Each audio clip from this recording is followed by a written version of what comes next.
before, in case I forget at the end, I bought you a little present. It's a baby grow. Isn't it? Dannii, I couldn't resist it. Isn't it? Look at that. Well... And you put the baby in this, and then you hang them off the mirror, and, and the rocking motion puts them to sleep. Well... And there's one for adults if you want to dress up the same, Dan. Well, Chris says that I'm not allowed to dress Ethan up in costumes, but I've already bought the pumpkin costume for Halloween. That's very cute. Now, what chapter why did Mrs. O... Mrs. O's a Mason man. Why did she get so obsessed over the chapter in the book? Now.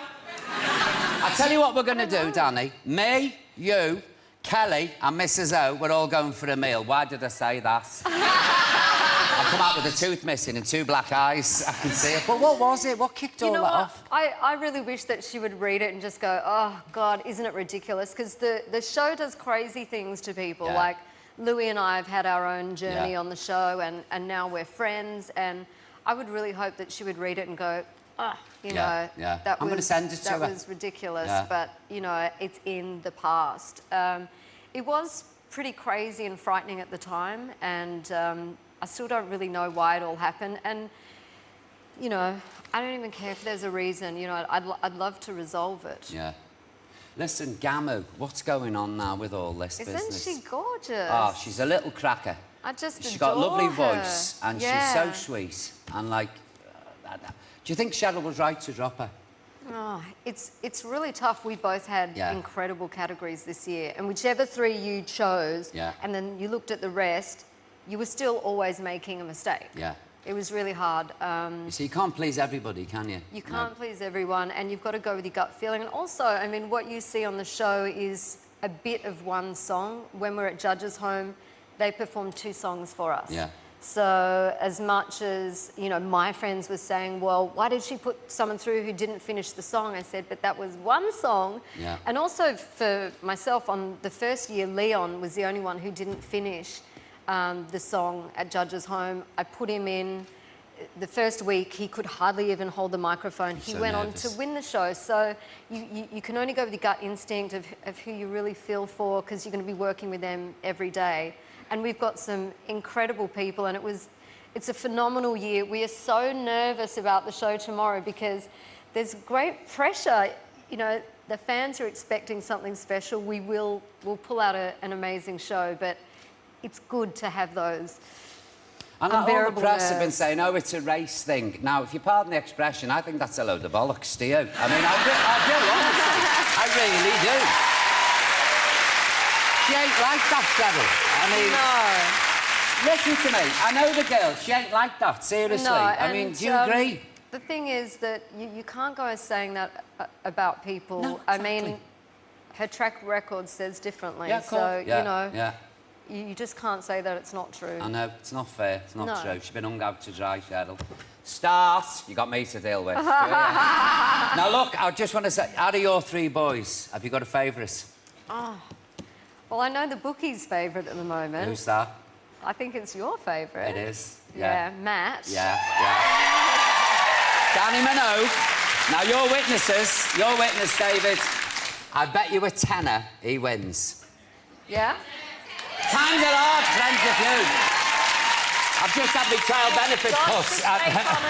I tell you, I bet you a tenner he wins. I bet you. Okay. He's superb. He's got the most wonderful voice. For Matt?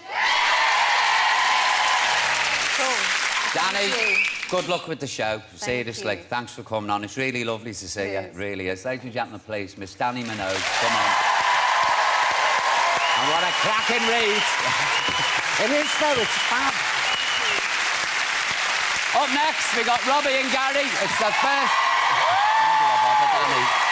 It's the first live TV interview for over 15 years, so don't go anywhere. See you after the break. I'm going to write the script.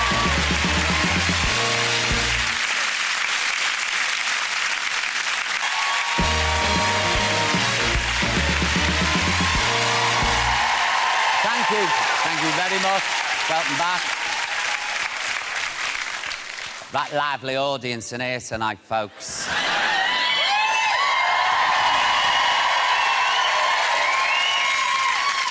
A was just telling them about my conversation with the little old lady in a supermarket.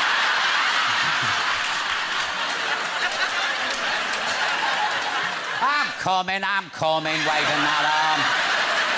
I'll rip it off and belt you at the West End in a minute. Now, I've cleared the couch, just in case you wonder. But Dannii and David will be back later on with me pig. But it's all because my next guests... I mean, I'm not one to fight. I'm not. Or be verbal or say anything about anyone, as you well know.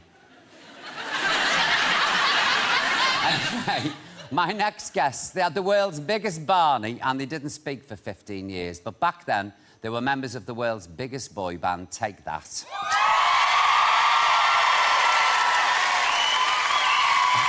Hopefully. Shut up, it's only an hour long, this show. Hopefully. I've said hopefully 10 bleeding times. Hopefully, it's not going to kick off tonight. Will you please welcome Robbie Williams and Gary Barlow.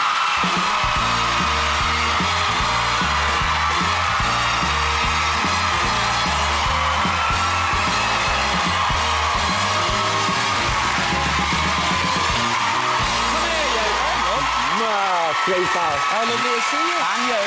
Come here, darling. How you doing? Hey, I'm all right.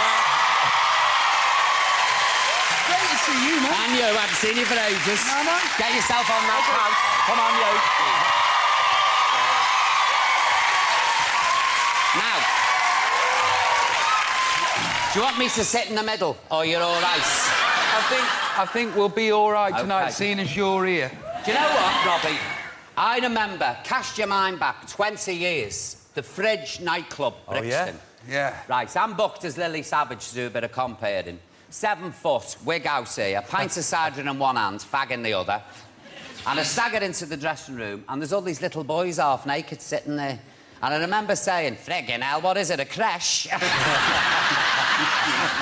And you lot went, ooh. I probably just went, Mum! Now, look, 15 years is a long time to fall out. I tell you what, look at me as Oprah tonight. Right, OK, then. Shut it! Oprah, you're with a friend, right? You can say anything you like, OK? Adopt me. Yeah, all right. Right, get the papers, I'm adopting Robbie. Now, I've had Barneys with everyone. I mean, I fell out with my best mate for 3 years, and we never spoke till I had the heart attack, and he thought I was going to die, and he didn't come to the hospital and butter me up. I wouldn't have left him anything in me will. Arvida. No, really. But what caused the fight? What was it? Well, it was horrible. It's you, wasn't it? Oh, What caused the fight? What did cause the fight? See, this is it, isn't it? We were young, we were in love. Yeah. We didn't know what we were doing. Now you've told them. Yeah. Well, I tell you what, that video you've done for your new single, bit Bareback Mountain, innit, eh? So... I thought... People have been saying it's a bit homoerotic, Gav. Homoerotic? Did you do the bit in the tent? Did you? The dirty Eric Bristow, it's been called. But look, tell me, what were the last few months like for you in Take That? Seriously? See, I mean, what happened was, I was 16, you were 18, 19. Kids. Gaz had been professionally working as a musician since he was 9. Was it 9 or 10 or something? Well, you supported Ken Dog, didn't you? Did, yeah. So, you know, Gaz wanted to be a solo artist, and, you know, so did I. And, you know, by the time I was 16, he was 18. He's like, I don't want to work with this muppet. And, you know, that was basically it, though, wasn't it? No, you know, he saw himself as a solo artist, and he'd have every right to. He was immensely talented. And, you know, I wanted my share of the cake, and we were young, and we had egos, and that's basically what happened. You know what? Hit the fan, in other words. Yeah. He's saying now, says he. He's so like a member of my observing. family. But the last day was in the rehearsal studio, wasn't it?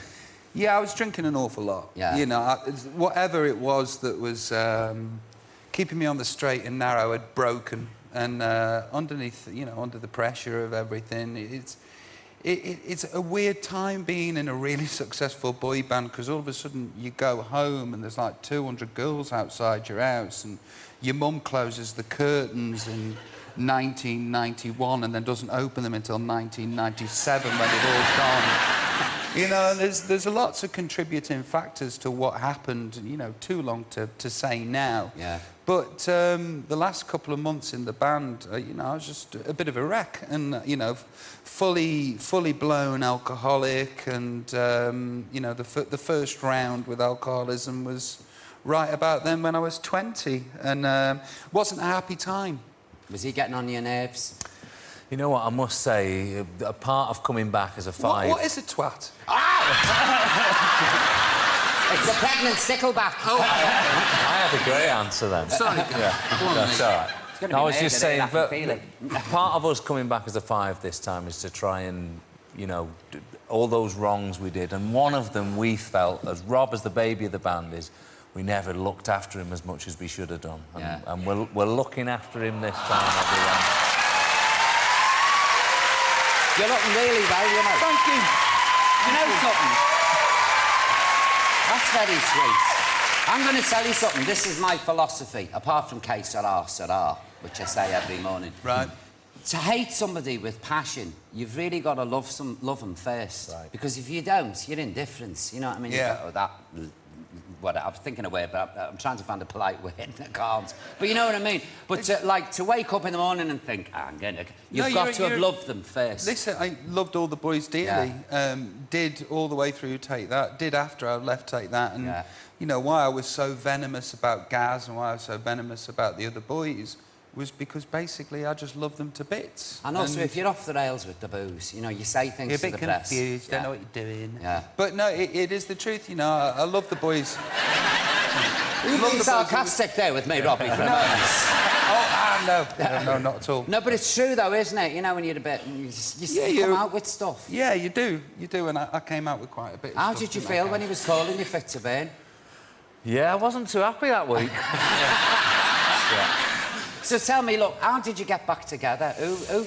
Who made the first move?